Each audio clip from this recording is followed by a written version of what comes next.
semakin hari semakin dunia semakin jahat ini, tapi kasih Tuhan tetap sama kemarin, hari ini, dan selama-lamanya. Berfirman bagi kami Bapa, kuasai kami dengan kuasa Roh Kudus-Mu. Di dalam nama Yesus Kristus, firman kebenaran itu kami berdoa. Haleluya. Semua yang siap diberkati katakan amin. Silakan duduk kembali. Shalom. Ya, agak sepi sedikit ya. Kita memaklumi kondisi jemaat juga pergumulan dengan pergumulan masing-masing. Saya pernah ditanya sama teman saya, dia katakan begini, jemaatnya sudah berapa Pak? Aduh, saya agak sedikit bersikup-sikup malu. Terus saya ganti tanya, jemaat sudah 35 kakak Pak? Wow. Nah, tetapi saudara 35 dengan yang masih 7, 6 begini, saudara, kami percaya mereka punya yang 6, 7 ini punya pergumulan yang mereka sudah lepaskan oleh Tuhan karena Tuhan Yesus. Saudara, saya minta maaf sedikit karena kondisi tubuh saya kurang begitu sehat. Mengapa saudara? Saya itu terus terang aja bergumul tentang vaksin. Tuhan divaksin apa enggak sih saya? Ada yang mengatakan iya, ada yang mengatakan tidak, saudara. Nah, saudara, ketika saya bergumul begitu, anak saya kedua divaksin, saudara, karena dia di perusahaan. Iya. Di perusahaan harus divaksin, dan ketika divaksin itu saudara, malam harinya dia menggigil, saudara. Waduh, jam setengah 12 malam saya harus cari obat. Karena katanya dokter katakan nanti kalau demamnya tinggi makan paracetamol. Iya. Saya cari dari satu apotek ke apotek yang lain itu sampai 3 apotek baru dapat, sudah putar-putar jam setengah 12 malam. Tapi ya anak saya yang nomor 4, dia yang teman saya. Udah, jadi aku yang temannya. Wah, luar biasa. Belum tidur dia. Nah, habis itu saya peluk-peluk. Ya, anak saya nomor 2 itu memang kalau pas sakit dia beda, saudara. Umurnya sudah 27 tahun, dia gadis tapi masih harus dipeluk-peluk, saudara. Tapi kalau sehat nggak mau dipeluk, saudara. Nggak mau dipeluk karena udah merasa gadis. Yang nomor 2, saya peluk, saya panas sampai panasnya itu mengalir di saya, saudara. Nah, saya carikan, saya kasih obat itu. Nggak lama kemudian, memang dia dingin langsung, saudara. Memang obatnya itu. Nah, kemarin, saudara, akhirnya saya berpikir begini. Waktu saya masih kecil dulu, itu saya juga divaksin ya punya divaksin ya sebenarnya. Ada vaksin ini, vaksin itu dan lain sebagainya. Nah, ini kan kondisinya berbeda. Akhirnya kemarin saya juga divaksin dan ternyata memang kondisi agak sedikit meriang ya sesudah divaksin itu. Karena itu memang ada bakteri yang berperan, boleh dikatakan mau menyatu dengan tubuh, menjadi kekebalan di tubuh kita. Nah, jam 5 sore, saudara, jam 5 sore itu saya kan ada undangan untuk pembukaan kafe. Ya, ada tetangga yang buka kafe. Zaman sekarang kan anak-anak muda untuk di Batam, nggak tahu kalau di Medan. Itu di Batam sudah mulai di depan rumah itu buka kafe begitu. Jadi namanya apa? Mana kopi gitu. Yang paling laris apa? Indomie rebus, Indomie goreng. Nah, saudara, ketika mengucapkan syukur itu kan ditawari minuman. Nah, saya nggak tahu kalau minuman itu ternyata yang saya minum itu yang disiapkan itu adalah lemon tea tetapi pakai es, saudara. Nah, sudah disiapkan. Saya orang Jawanya paling nggak enakin. Ya saya harus minum. Kalaupun dari jauh, istri saya udah kasih kode begitu. Padahal istri saya juga nggak minum es. Akhirnya esnya saya buat, tapi kan sudah ada es. Pulang dari sana, saudara, kenapa Pak Sudi kok cepet pulangnya? Iya, saya dengan alasan tadi pagi, tadi siang saya sudah divaksin, jadi perlu istirahat. Betul, sampai di rumah jadi masuk angin karena minum es tersebut. Jadi hati-hati, saudara, jika divaksin untuk jaga kondisi, jaga juga imun tubuh kita, makan dengan makanan yang cukup, sehingga tubuh kita akan semakin hari semakin kuat. Karena apa, saudara? Ketika hari-hari ini bakteri itu yang dikatakan COVID itu dia menyerang di tenggorokan, turun ke paru-paru. Kedepannya itu semua kita juga akan kena yang namanya itu corona itu. Tapi kondisi tubuh kita sehat apa tidak? Kalau sehat, maka kita akan juga dilewatkan itu. Jadi alamlah yang akan menentukan itu. Tetapi kedepannya bukan hanya di paru-paru, malahan ada di pencernaan, saudara. Pencernaan kalau makanan kita nggak sehat, repot, saudara. Nah, saudaraku yang diberkati oleh Tuhan, hari ini seluruh dunia merayakan hari ke-50, hari Pentakosta, turunnya Roh Kudus. Apa yang dijanjikan Tuhan itu terjadi. Makanya kita harus selalu pegang yang namanya firman Tuhan. Ada persoalan, ada masalah yang menjadi pegangan hidup kita adalah firman Tuhan. Ada apa-apa pergumulan, ada mengenai masalah sakit, ada mengenai masalah penderitaan, itu apa yang menjadi pegangan kita adalah firman Tuhan. Karena firman Tuhan itu adalah ya dan amin. Kita seringkali mengatakan saya percaya, tetapi sebenarnya kita nggak yakin sepenuhnya. Ini persoalannya, saudara. Kita nggak yakin akan kuasa Tuhan itu. Kita sudah mulai dengan ijazah kita sudah mulai dengan kemampuan kita sudah mulai dengan mengandalkan saudara kita yang kaya dan lain sebagainya. Tapi mari kita mau melihat bahwa hari ini itu adalah hari yang dijanjikan Tuhan itu, yaitu turunnya Roh Kudus itu. Nah, ketika turunnya Roh Kudus itu kita rayakan, memang tidak semeriah pada waktu Natal, hari kelahiran, saudara. Tapi penggenapan itu nyata. Kita buka, saudara, di dalam Kisah Rasul. Iya. Kisah Rasul pasalnya yang kedua.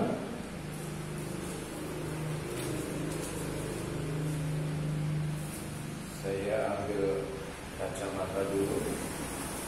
Iya, Kisah Rasul 2, saudara. Mari kita mau melihat pasalnya yang kedua, ayatnya yang kelima.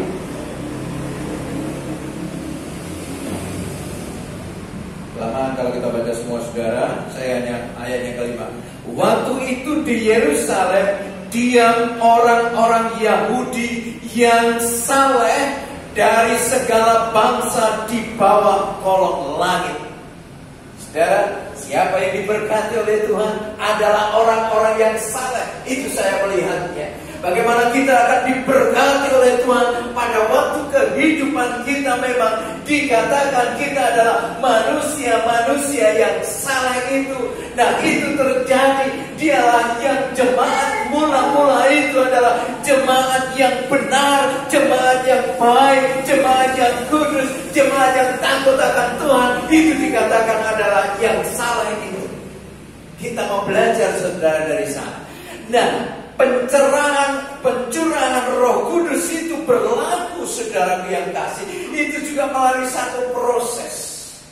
Kita kadang-kadang kalau meminta sesuatu maunya yang instan, maunya yang cepat, tanpa melalui ini dan itu.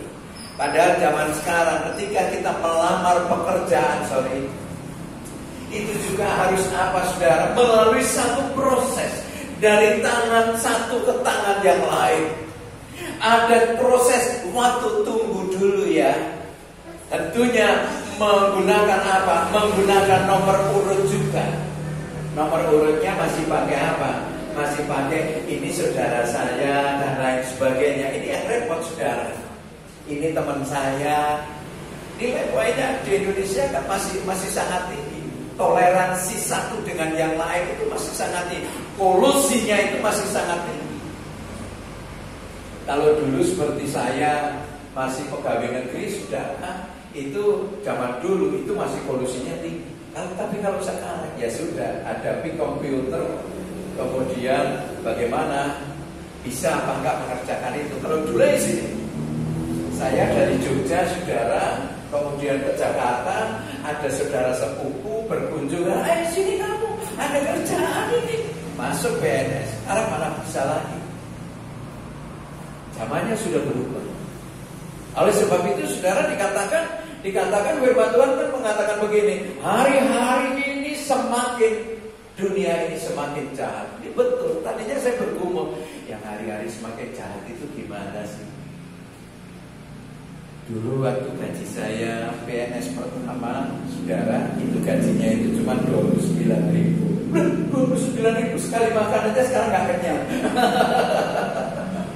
Ya, tetapi 29.000 pada waktu itu saudara itu sangat tinggi. Tahun 84 saudara, 1984. Nah sekarang gajinya sudah 4 juta lebih ya. Itu pun malah merasa kurang. Nah itu dia, itu semakin sulit kita, semakin jahat. Yaitu tadi kita nggak tahu perkembangan zaman, ada virus-virus yang lain yang datang dan lain sebagainya. Kita nggak tahu mengenai masalah peperangan di Palestina aja, kita ribut di sini. Ini yang repot saudara. Tahu sejarah antar mereka, bangsa. Kalau kita pelajari di dalam Alkitab nggak ada ya Alkitab yang mengatakan bangsa Palestina, nggak ada ya. Yang baru lulus kalau bangsa yang ada Filistina, tapi Palestina, bangsa Palestina nggak ada di dalam Alkitab. Nah sekarang sebenarnya yang perang siapa? Hamas. Hamas, partai itu saudara, partai Hamas saudara. Kalau kita ada partai Golkar, partai itulah yang berperang itu. Tapi kita sibuk gitu. Nah berapa banyak orang-orang Yahudi, orang-orang Kristen yang tinggal di sekarang dikatakan Palestina itu saudara, yang juga kena bom. Yang tahunya yang berjenggot jadi kan repot saudara.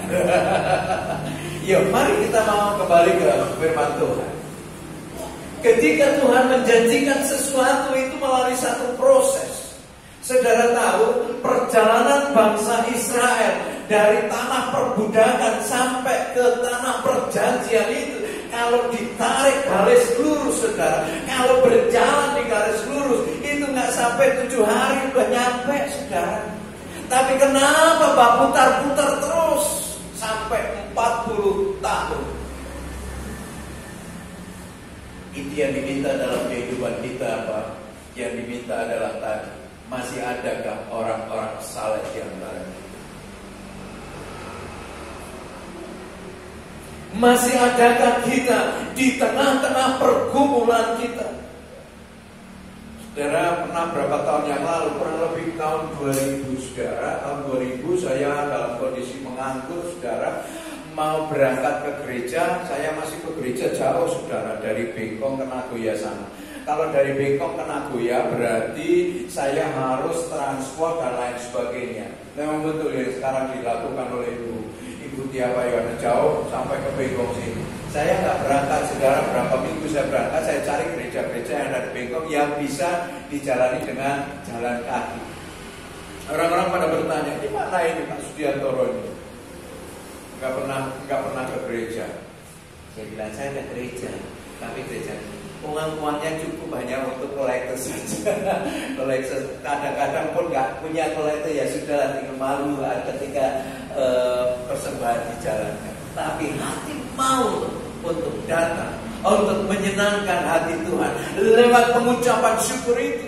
Jadi dibutuhkan orang-orang yang benar untuk menerima kuasa Tuhan itu dalam kehidupan kita. Orang benar inilah yang siap untuk diberkati. Orang benar ini siap untuk dipakai oleh Tuhan. Tapi harus melalui satu proses. Kita siap enggak untuk menerima proses itu, saudara? Proses itu juga memakan waktu. Proses itu juga makan hati, makan perasaan, bahkan juga tenaga pikiran. Kita siap tidak mau melayani Tuhan ketika Tuhan sudah memberikan yang terbaik dalam hidup kita, saudara. Tuhan sudah memberikan curahan Roh Kudus itu harus membuat sesuatu yang berbeda dalam hidup kita. Kita harus berbeda dalam sikap tingkah laku kita, dalam ucapan kita. Lalu saya bilang bahwa hidup kita harus jadi berkat bagi orang lain, karena Allah sudah memberkati. Senyum saja itu memberkati, selalu saya katakan begitu. Senyum. Sekarang repot, saudara, saya senyum aja karena pakai masker, nggak nampak senyum saya. Tapi paling tidak di kerutnya kita kan nampak kalau orang yang suka cinta. Mari saudara-saudara yang kasih, tantangan demi tantangan banyak sekali. Dan masalah itu nggak bisa kita bayangkan. Bahkan terjadi masalah pada tanggal jam sekian. Dan masalah itu datang dari mana? Nggak tahu. Tapi kita harus siap. Karena kehadiran Tuhan, kedatangan Tuhan sama seperti pencuri tadi. Kita harus siap sedia. Kapan kondisinya? Apa sekarang sedang apa? Kita harus siap.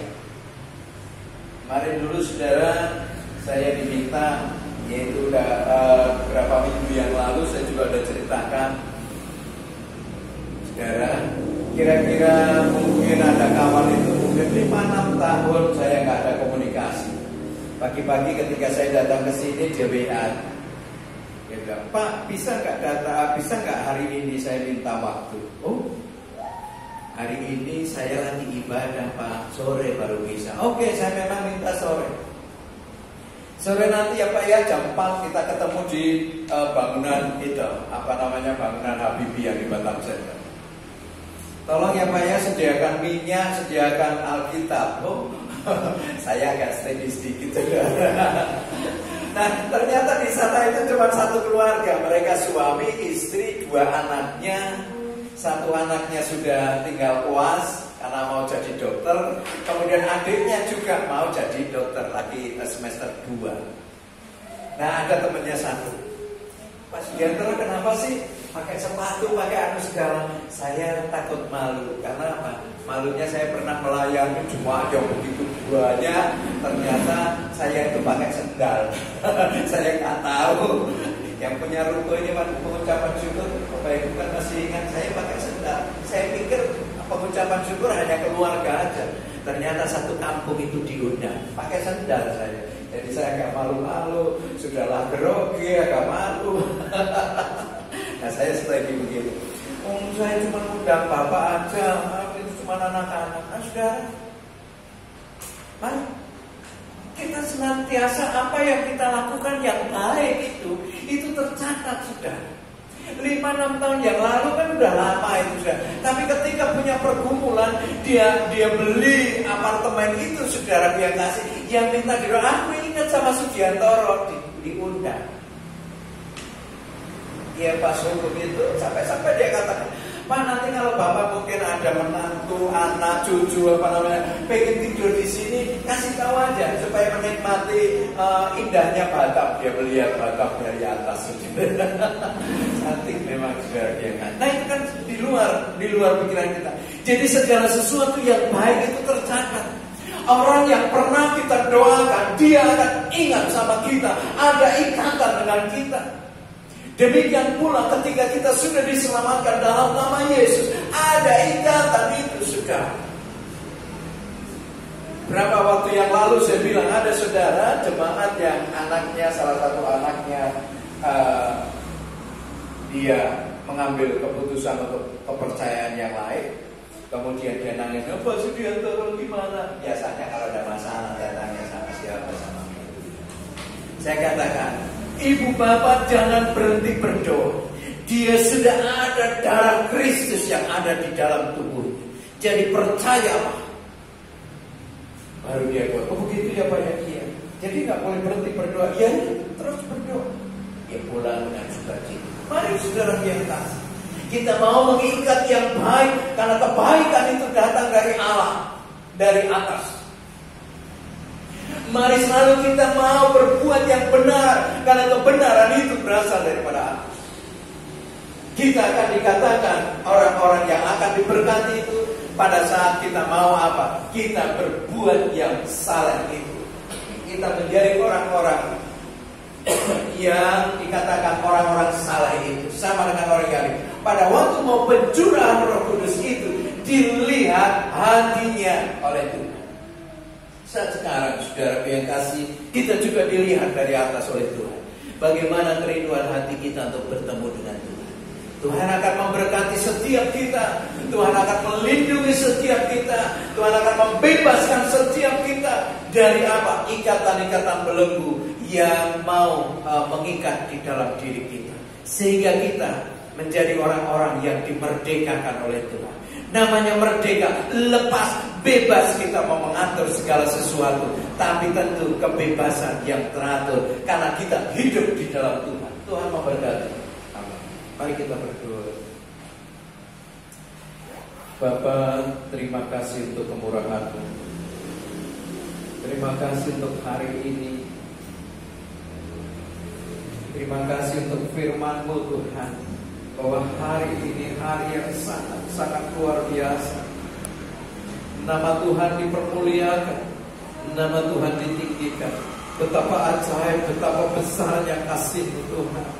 Engkau mengaruniakan, mencurahkan kuasa lain, yaitu kuasa Roh Kudus itu. Kami mau Roh Kudus bekerja lebih jauh lagi, sehingga mau menjembatani hubungan kami dengan Allah. Terima kasih ya Bapa, matrekan firman-Mu itu, biarlah kami selalu berbuat yang baik, yang benar, yang kudus, sehingga dikatakan kami adalah orang-orang yang salah. Dalam nama Tuhan Yesus Kristus kami berdoa mengucap syukur. Haleluya. Amin.